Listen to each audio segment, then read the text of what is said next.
High বন্ধুরা, চলে এলাম দেখো পরের পেজে। পেজ নাম্বার 146-এর পড়া নিয়ে। দেখো এখানেও সেই বিয়োগ আছে। বিয়োগে তোমাদের কি করতে বলা আছে দেখো।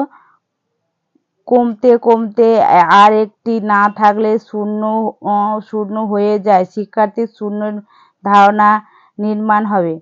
তারপরে দেখো বন্ধুরা, আমি তোমাদের অঙ্কটা করিয়ে দিচ্ছি, দেখো বুঝিয়েও দিচ্ছি। এখানে দেখো এই ডালে কটা পাখি আছে, একটা দুটো তিনটে চারটে পাঁচটা।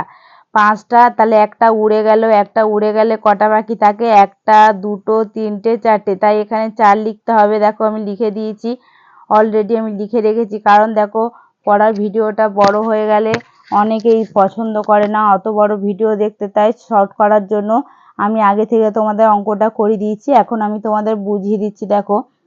তারপরে দেখো এই ডালে, পরেরটা এই ডালে কটা পাখি আছে, একটা দুটো তিনটে চারটে। চারটে আছে, তার মধ্যে একটা চলে গেল। কটা পাখি আছে, একটা দুটো তিনটে, তাহলে তিনটে। দেখো একটা একটা করে কমে যাচ্ছে। এখানে কটা পাখি বসে আছে, তিনটে, একটা দুটো তিনটে। তিনটের মধ্যে একটা চলে গেলে কটা থাকে, একটা দুটো, তাই দুটো। তারপরে দেখো আর একটা ডালে দুটো পাখি আছে, একটা চলে গেল, চলে গেলে কটা থাকে, একটা, তাহলে এক লিখেছি। তারপরে দেখো একটাই পাখি আছে, একটাই পাখি চলে গেলে কি থাকে, আর কিচ্ছু থাকে না, কোনো পাখি থাকে না, তাহলে এক একে শূন্য। তাহলে একটাই পাখি ছিল, তোমার ডালে একটা পাখি ছিল, আর একটা পাখি চলে গেল, তাহলে ডালে কি আর কোনো পাখি থাকলো? দেখো বন্ধুরা, আর কোনো পাখি নেই। তাহলে একটা পাখি যদি ডালে থাকে, সেই পাখিটা উড়ে গেল, তাহলে সেই ডালটা তো শূন্য থাকবে, আর ডালে কোনো পাখিই নেই দেখো।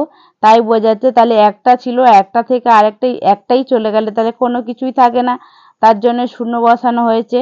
আর বন্ধুরা দেখো, আমার পড়ার ভিডিওটা ভালো লাগলে তোমরা দেখে অবশ্যই লাইক করো। তোমরা কিন্তু পড়ার ভিডিও দেখো, অবশ্য কেউ লাইক করো না, তোমাদের কাজটা রিকোয়েস্ট করছি, তোমরা অবশ্যই লাইক করো। আর আমার পড়ার ভিডিও ভালো লাগলে তোমরা অবশ্যই লাইক করো। আর আমার পড়ার ভিডিও পেতে হলে তোমরা সাবস্ক্রাইব করো, তাহলে আমার পড়ার ভিডিও তোমাদের কাছে সবার আগে পৌঁছে যাবে। দেখা হচ্ছে পরের পড়ার ভিডিও নিয়ে।